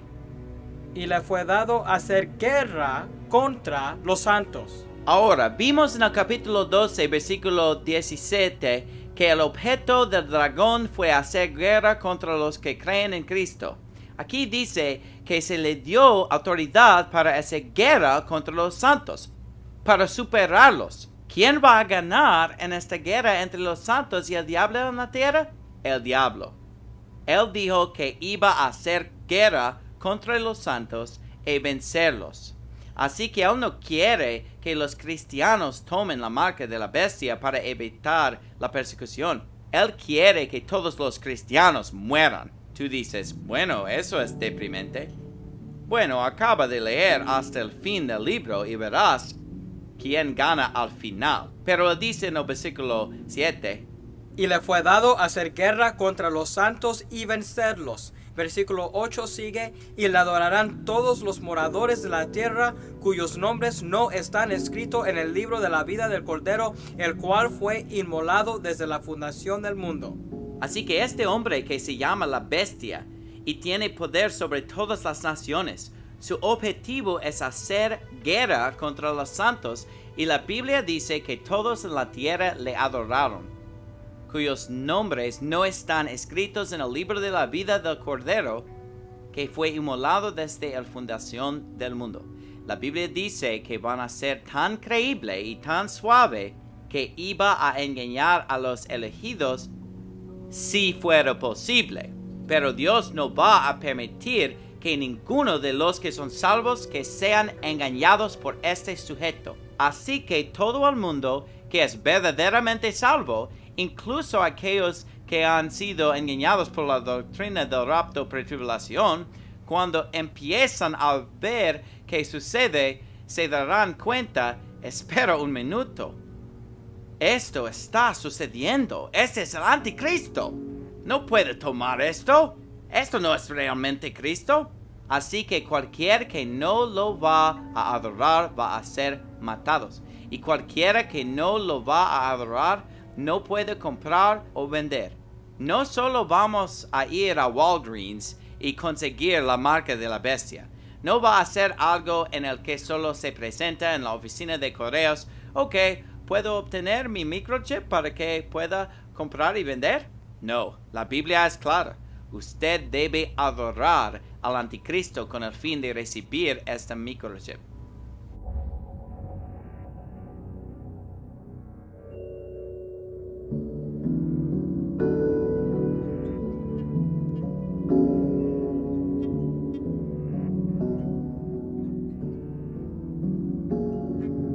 No solo eso, pero si lo piensas, el transporte ahora está tan controlado. Hay puestos de control en las carreteras. Si se trata de ir en un avión, el TSA te va a hacer pasar por el escáner de cuerpo desnudo. Y así parece que la regía de control está en lugar para que no seas capaz de funcionar sin la marca de la bestia. Exactamente, y vamos a ser villanizados. Cualquiera que no coopera con este maravilloso nuevo orden mundial que están planeando va a ser visto como el enemigo. Por ejemplo, en la escuela, cuando vas a tomar tu kindergartner para ponerlo en la escuela y te dicen que usted no puede venir a la escuela a menos que esté vacunado. Bueno, ¿qué pasa si usted tiene la aversión a las vacunas y les dices, oye, creo que este puede ser la casa del autismo y puede ser la casa de una serie de cosas? No estoy seguro, pero no quiero correr el riesgo y no veo ningún equivalente bíblico de vacunación donde pone un poco de veneno en su cuerpo para ser inculados contra más. El hecho es que la escuela dice que no puede venir a menos que esté vacunado. Entonces ahora tienes que hacer una decisión. ¿Te colocas por tus convicciones o te inclinas y le das a tu niño la vacuna por conveniencia? Será lo mismo con la marca de la bestia. Fue igual hace 80 años con los números de seguro social. La gente tenía una aversión a tener un número. Oh, ¿soy un número? Y luego poco a poquito llegó el momento donde todo el mundo tiene uno y no siquiera piensan en ello. Es ese paso 1, 2 o 3 hacia el objetivo final de ser un reino solo mundial. El diablo es expulsado del cielo. Él sabe que tiene poco tiempo, va a hacer guerra contra los creyentes. ¿Y qué hace? Lo hace poniendo a un hombre en poder, y el dragón le dio su poder sobre el mundo entero, y este hombre va a llevar a cabo la guerra del diablo contra los santos. En Apocalipsis 13:11 dice, después vi otra bestia, y sigue en el versículo 12, y ejerce todo el poder de la primera bestia en presencia de ella, y hace a la tierra y a los moradores de ella adorar la primera bestia, cuya herida de muerte fue sanada. Así que aquí este hombre está demandando adoración. Sigue en el versículo 14 y 15, y engaña a los moradores de la tierra con las señales que le han sido dado a hacer en presencia de la bestia, mandando a los moradores de la tierra que le hagan imagen a la bestia que tiene la herida de espada y vivió. Y le fue dado que diese vida en la imagen de la bestia, para que la imagen de la bestia hablase e hiciese que todos los que no adorasen la imagen de la bestia fuesen muertos. Dices que en el mundo es la imagen de la bestia que se le da vida. Lo más que nos acerquemos a esto, creo que vamos a poder entender el tipo de tecnología un poco mejor. Así que realmente no sé exactamente qué tipo de imagen que va a hacer esto. Pero puede hablar y hará que cualquiera que no dará la adoración sean matados. Ahora, esto me recuerda a Daniel capítulo 3. Nabucodonosor hizo una gran imagen y tenían que adorar a esa imagen, y si no adoran la estatua, fueron matados. Vea el versículo 16. Aquí está la clave. Y hace que todos, pequeños y grandes, ricos y pobres, libres y siervos, se les ponga una marca en su mano derecha o en su frente, y que ninguno pueda comprar o vender sino el que tenga la marca o el nombre de la bestia o el número de su nombre. Versículo 18 sigue: cuente el número de la bestia, porque es el número del hombre, y su número es 666 o 666. Este es un método que el diablo usa para hacer guerra contra los santos. También hace que sea imposible para los santos de comprar o vender, ya que no tienen la marca de la bestia, y la marca de la bestia solo va a ser dada a los que adoran a la bestia. Y los salvos, los que son santos, ellos no van a adorar a la bestia. La Biblia es clara en Mateo 24 y en otros lugares. Así que no van a ser capaces de comprar o vender, y que van a tener una sentencia de muerte sobre ellos. Ahora, imagínate un mundo donde no puedes comprar ni vender y donde hay un orden para que seas condenado a la muerte. ¿Te imaginas lo difícil que sería para sobrevivir en un mundo así? Y no dije en una nación, no dije en un país, dije en un mundo así.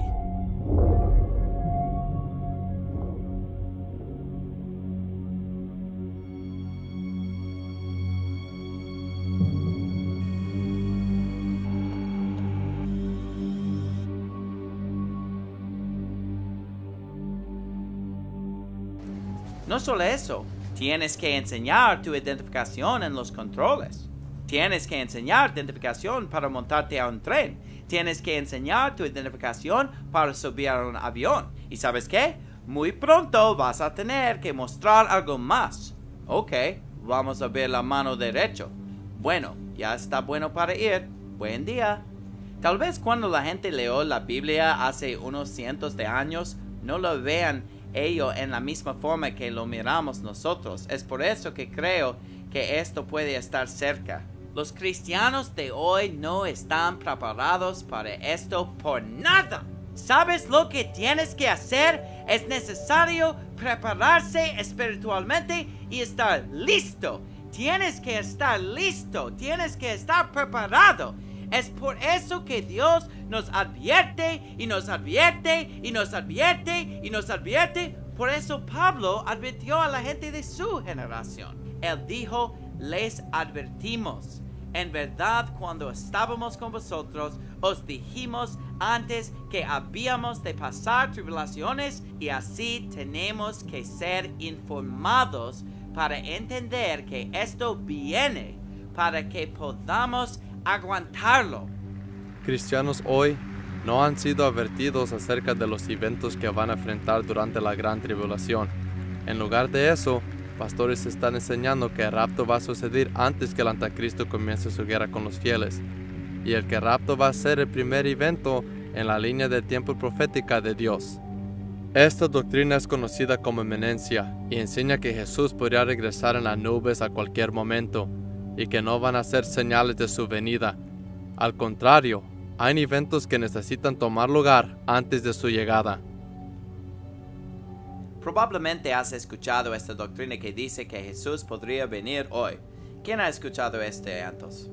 Es conocido como el avecinamiento. Ellos creen que Jesús va a venir a cualquier minuto. Yo le he preguntado a mucha gente cuando ellos me dicen que Jesús puede venir a cualquier momento, ¿dónde está eso en la Biblia?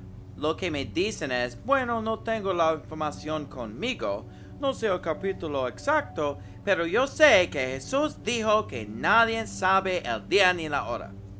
Yo digo, déjame ayudarte. Él lo dijo en Mateo 24:36. Déjame leerte lo que la Biblia dice, porque esta enseñanza es muy popular en la cristianidad hoy. Si te fueses ahora misma a una librería cristiana, ellos tienen toda clase de libros, videos. ¿Quién ha escuchado de la película Dejados Atrás?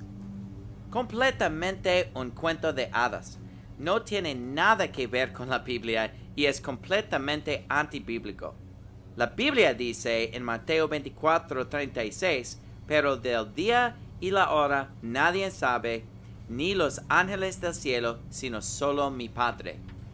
Y la gente van a tomar este versículo y decir, aquí está, nadie sabe el día ni la hora. Esto significa que puede suceder a cualquier momento. Pero él dice, ese día nadie sabe el día o la hora.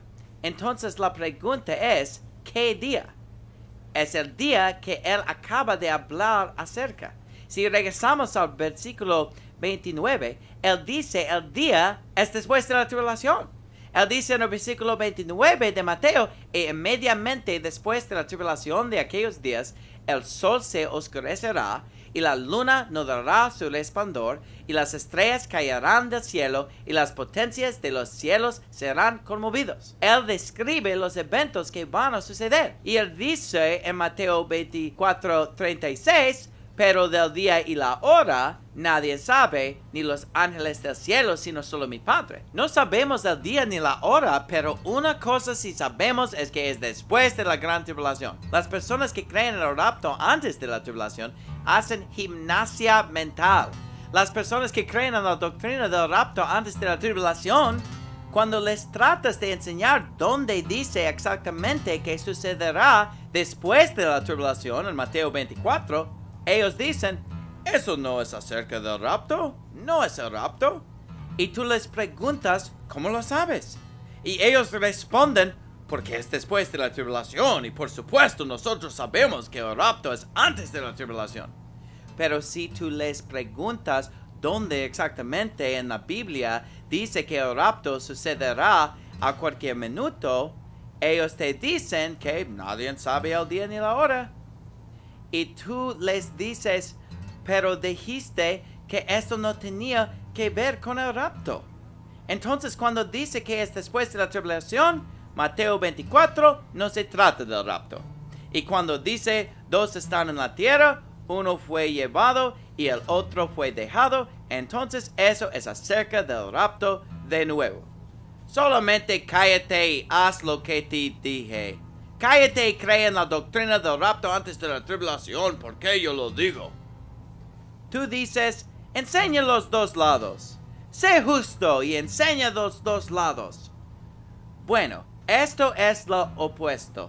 Cállate y cree lo que te digo y no me hagas preguntas. Cállate y créelo porque yo lo dije. Esta es la doctrina del rapto antes de la tribulación. Es la verdad, ellos no tienen nada. Yo tengo escrituras tras escrituras y ellos no tienen nada. Por lo menos otras falsas doctrinas son basadas en alguna clase de escritura que ellos cambian y la gente toma el versículo de la Biblia y cambian el contexto. La doctrina del rapto antes de la tribulación no está cambiando ninguna escritura. Ellos ni siquiera tienen una escritura. No hay escritura que dice algo acerca del rapto antes de la tribulación.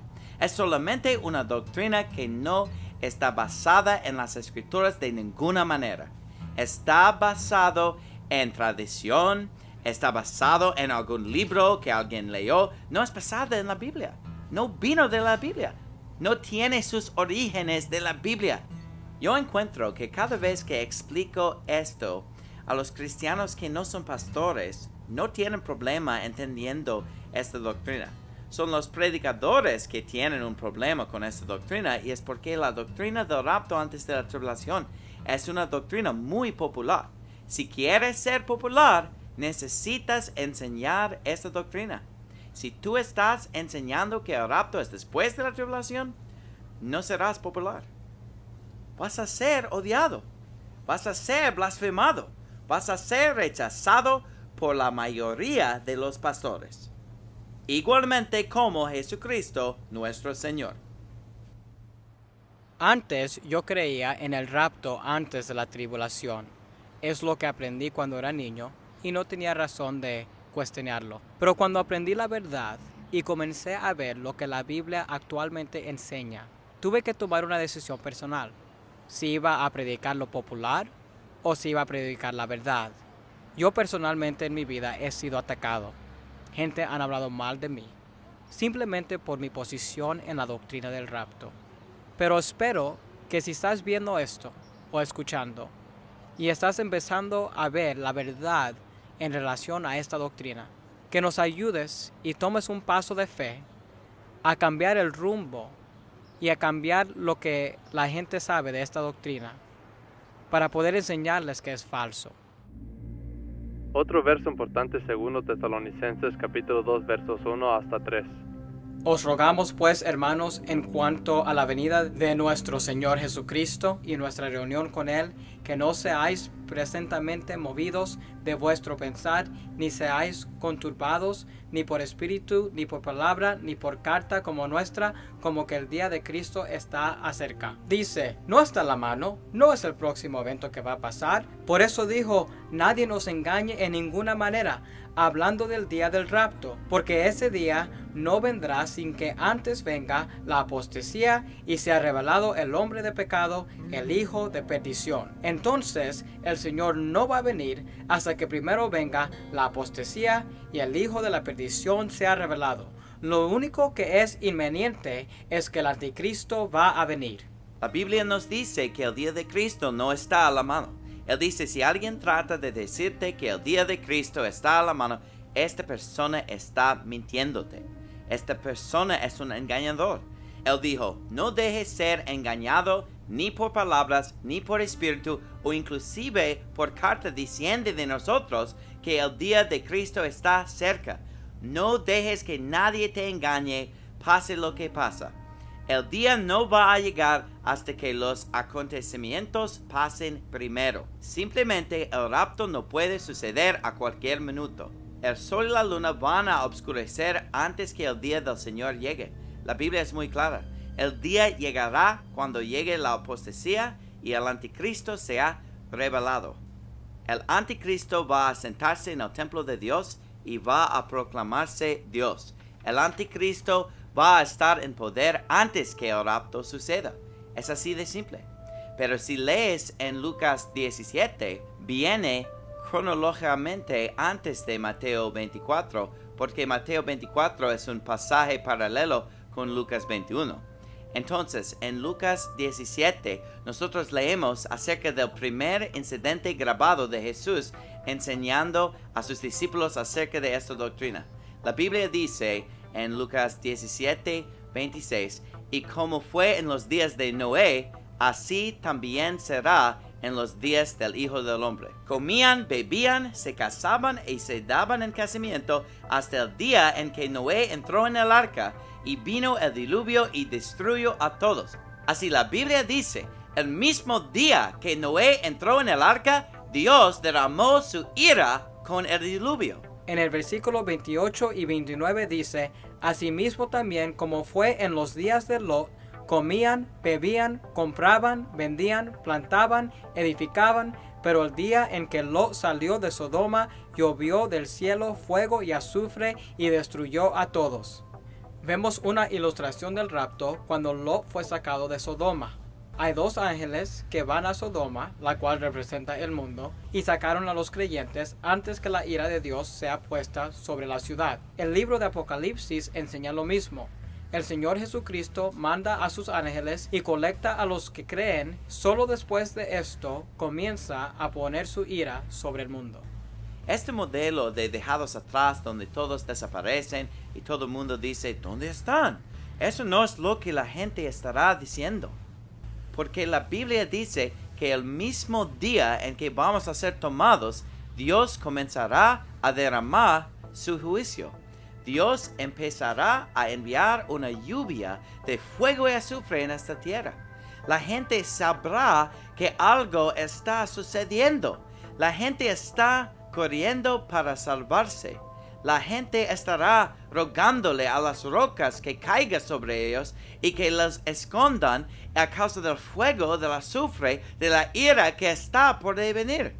El mismo día que seamos sacados de aquí es el mismo día que Dios estará derramando su ira.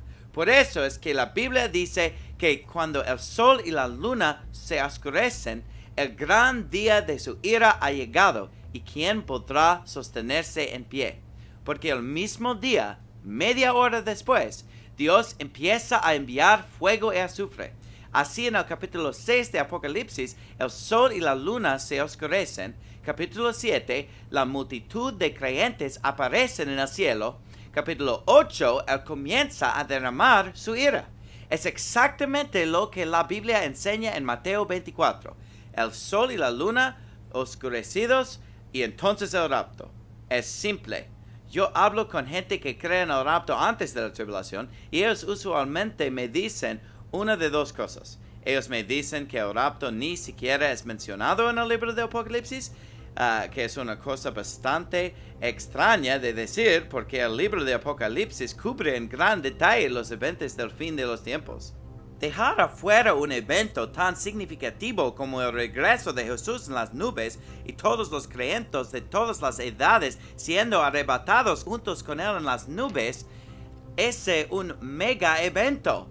Decir que no está mencionado en el libro del Apocalipsis, que eso ni sucede en el libro de Apocalipsis es impensable. Pero ¿por qué es tan ridículo decir que el rapto no se halla en el libro de Apocalipsis? Muchos pretribulacionistas han intentado buscarlo y encontrar algo que pueden usar como el rapto que es antes de la tribulación.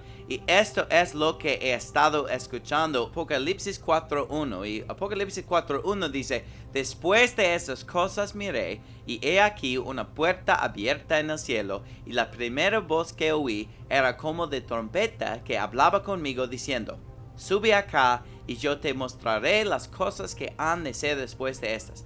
Esta es una voz como trompeta. No hay una trompeta en este versículo.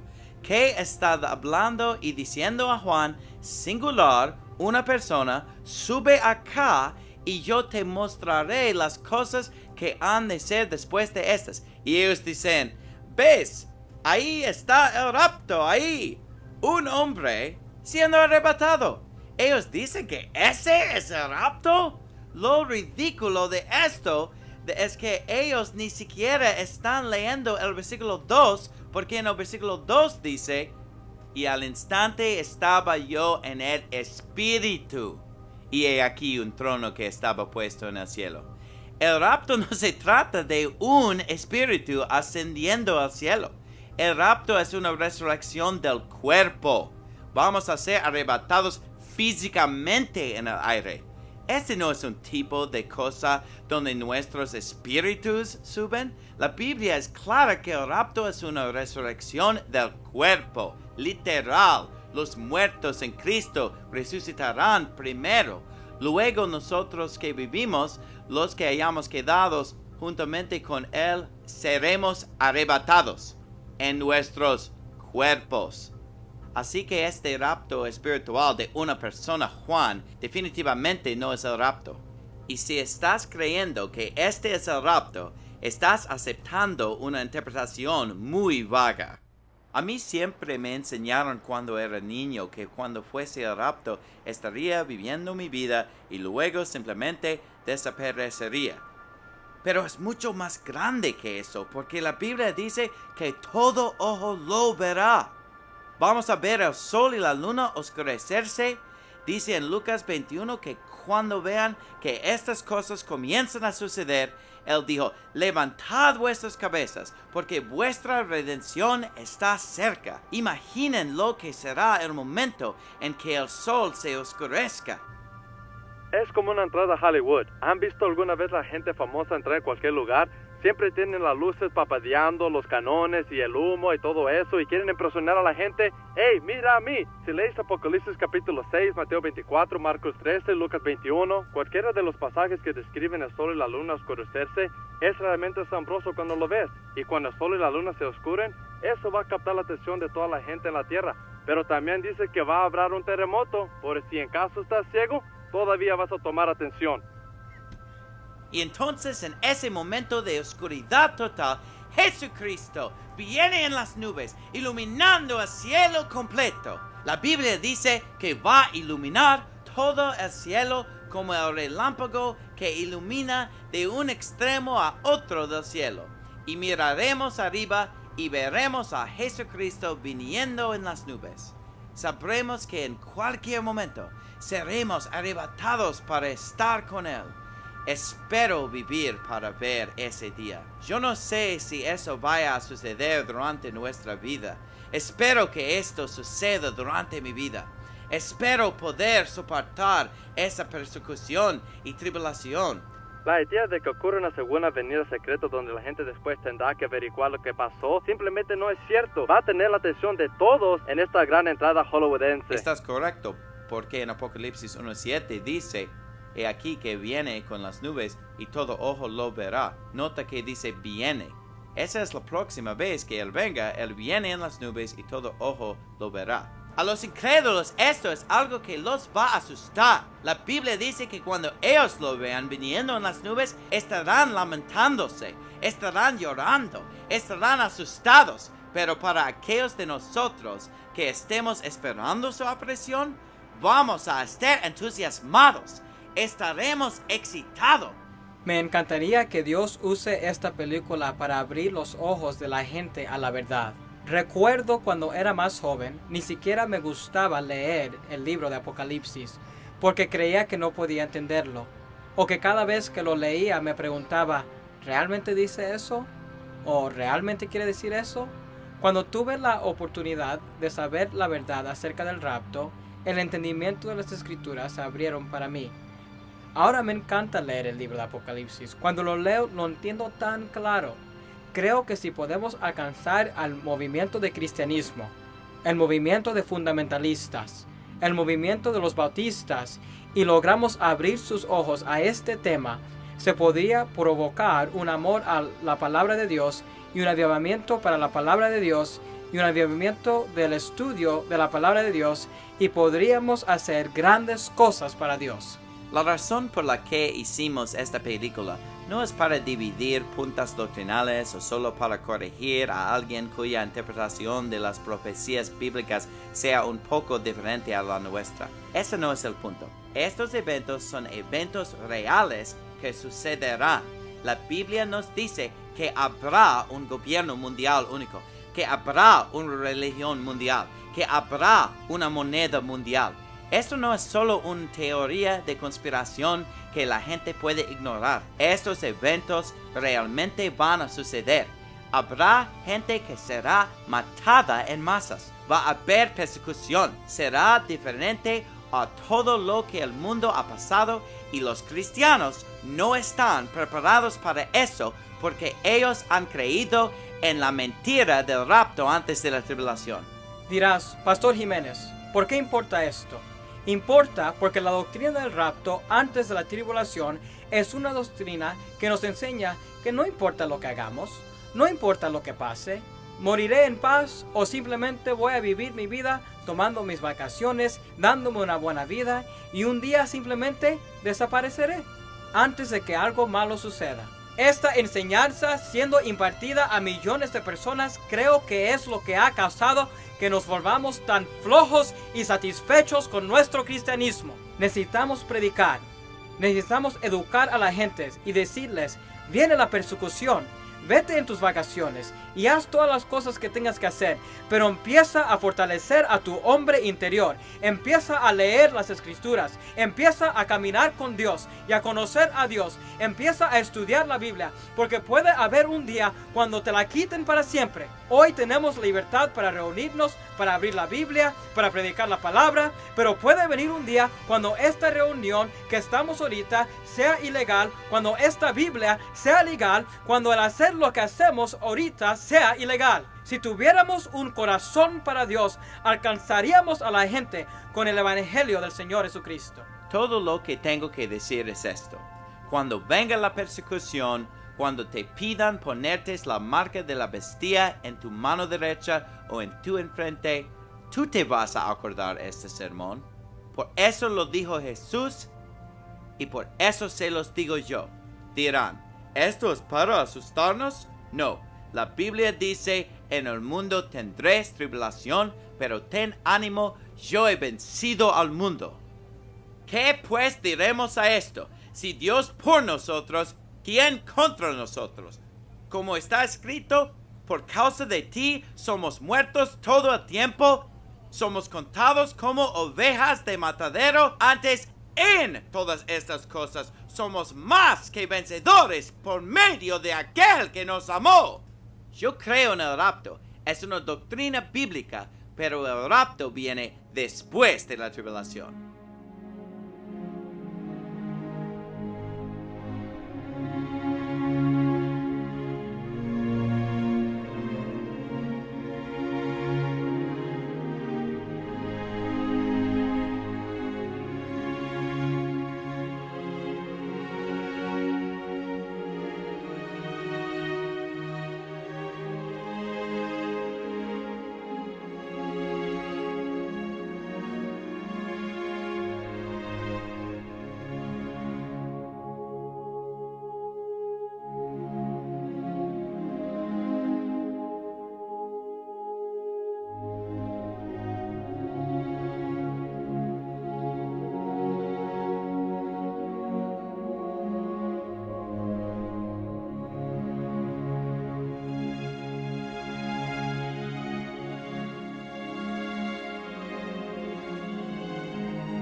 Hola, me gustaría hacerle una pregunta.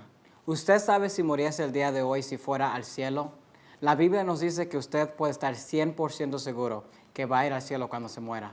Pero tiene que entender unas cosas. Primero, en Romanos capítulo 3, versículo 23, la Biblia dice, por cuantos todos pecaron. Es muy claro en las Escrituras que todos hemos pecado. Todos hemos quebrado las leyes de Dios. Y por eso tenemos que pagar por nuestro pecado. En Romanos 6:23, la primera parte del versículo dice, porque la paga del pecado es muerte. Entonces vemos que nosotros vamos a pagar por nuestro pecado por medio de la muerte.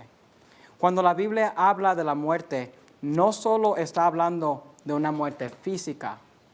En Apocalipsis capítulo 20, versículos 14 y 15, la Biblia dice, y la muerte y el infierno fueron lanzados en el lago de fuego. Esta es la muerte segunda. Entonces vemos que la muerte segunda es ser lanzado en el lago de fuego. Versículo 15 dice, y el que no fue hallado escrito en el libro de la vida fue lanzado en el lago de fuego. Entonces vamos a pagar por nuestro pecado, no solo por medio de la muerte física, pero de la muerte segunda, que es el lago de fuego. En Apocalipsis capítulo 21, versículo 8, la Biblia nos da una lista de la gente que va a ir al infierno. Mire lo que dice. Dice, pero los temerosos e incrédulos, los abominables y homicidas, los fornicarios y hechiceros, los idólatras. Ahora, esa es una lista de pecados muy malos. Pero mire lo que dice al final de esa lista. Dice, y todos los mentirosos tendrán su parte en el lago que arde con fuego y azufre, que es la muerte segunda. Entonces vemos que no importa qué tipo de pecado usted ha hecho, si el único pecado que usted ha cometido es el pecado de una mentira, la Biblia nos enseña que hasta ese pecado lo ha condenado al infierno. Entonces vemos que todos estamos condenados al infierno, el lago de fuego, por nuestro pecado.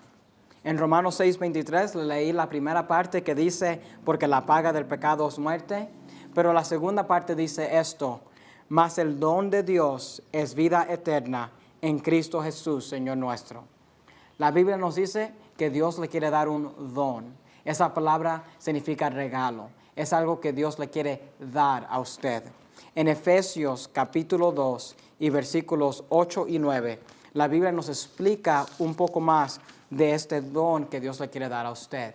Dice, porque por gracia sois salvos por medio de la fe. Si nosotros vamos a ser salvos, es por medio de nuestra fe, pero es por la gracia de Dios. Eso significa que es algo que Dios nos dio, no lo merecemos. Dice, y esto no de vosotros, pues es don de Dios. Porque es algo que Dios le quiere dar, porque es un regalo que Dios le está dando, no es de vosotros. Nosotros no nos salvamos a nosotros mismos. Somos salvos por la gracia de Dios, por nuestra fe en lo que Él hizo, y es algo que Él nos da. En versículo 9 dice, no por obras, para que nadie se gloríe. Muchas religiones hoy quieren enseñarle a la gente que si usted va a ir al cielo, usted tiene que ser religioso. Usted tiene que ir a la iglesia. Usted se tiene que arrepentir de sus pecados. Usted tiene que dar ofrendas. Usted tiene que ser bautizado. Pero la cosa es esta. Si usted tiene que hacer algo, cualquier cosa, para ser salvo, entonces esa salvación no es un don. No es algo que Dios le ha dado a usted. No es un regalo. Si usted tiene que hacer algo, entonces esta salvación es por sus obras. Y la Biblia nos dice que es no por obras, para que nadie se gloríe. En Juan capítulo 3 y versículo 16, la Biblia nos dice, porque de tal manera amó Dios al mundo, que ha dado a su Hijo unigénito, para que todo aquel que en Él cree no se pierda, mas tenga vida eterna. La Biblia nos enseña que el Señor Jesucristo nació de una virgen, Él era Dios, y Él vino a este mundo, murió en la cruz, fue sepultado y resucitó a los muertos para pagar por nuestros pecados. Él no murió para pagar sus pecados porque Él nunca pecó, pero murió para pagar mis pecados, para poder darme la salvación. Una cosa más que vemos en este versículo es que Dios nos quiere dar vida eterna. La palabra eterna significa que nunca va a acabar. Es vida que es para siempre. Y si es para siempre, entonces nunca se va a acabar, pero también Dios nunca se la va a quitar. En Romanos capítulo 3 y versículo 36, la Biblia nos dice, el que cree en el Hijo tiene vida eterna, mas el que es incrédulo al Hijo no verá la vida, sino que la ira de Dios está sobre él. Aquí vemos que usted va a tener la vida. Usted tiene vida eterna cuando cree en Jesús. Entonces no es algo que usted va a recibir en el futuro. Es algo que usted tiene el momento que cree en el Señor Jesucristo.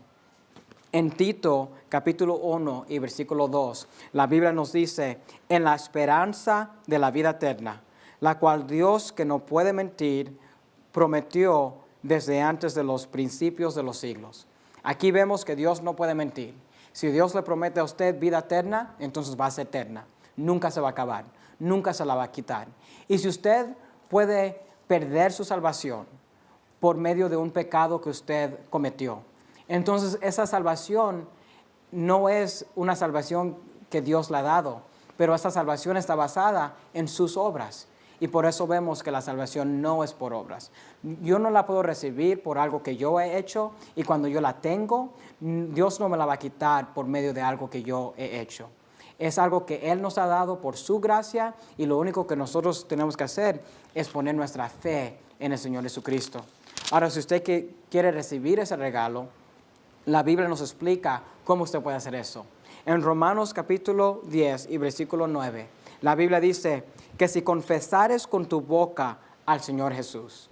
La Biblia nos dice que si nosotros abremos nuestras bocas y le confesamos, no a un sacerdote, no a un pastor, pero al Señor Jesús, y creyeres, esa es la fe, en tu corazón. Bueno, ¿qué es lo que vas a creer? Que Dios le levantó de los muertos. Si usted cree que el Señor Jesucristo murió en la cruz, fue sepultado y resucitó a los muertos para pagar sus pecados, la Biblia nos dice que si confesares con tu boca al Señor Jesús y creyeres en tu corazón que Dios le levantó a los muertos, serás salvo. Recibimos la salvación por confesar con la boca y creer en nuestro corazón. Si usted cree lo que la Biblia dice, que es un pecador condenado al infierno, si usted cree en el Señor Jesucristo, que Él vino a este mundo, vivió una vida perfecta, murió en la cruz, fue sepultado y resucitó para pagar nuestros pecados. Si usted cree que Dios le quiere dar un regalo a usted, y es la vida eterna, nunca se va a acabar, nunca se la va a quitar. Y no es por medio de sus obras, de su religión, de algo que usted ha hecho, pero es solo porque Dios lo pagó en la cruz. Jesucristo se la está dando a usted por medio de su sacrificio. Si usted tiene fe en todas esas cosas, me gustaría ayudarle a confesar con su boca. Yo voy a decir una oración, y si usted quiere recibir el regalo de Dios, puede repetir esta oración conmigo. Hay que orar. Señor Jesucristo, yo sé que soy pecador, condenado al infierno. Te pido que me des la salvación. Yo creo que Jesucristo murió en la cruz, fue sepultado y resucitó a los muertos para pagar mis pecados. Mi salvación no es por mis obras. Mi salvación no es por nada que yo he hecho. Es solo por poner mi fe en el Señor Jesucristo. Amén. Si usted oró esa oración y tiene fe en su corazón, la Biblia nos dice que usted es salvo, y me gustaría darle las felicitaciones.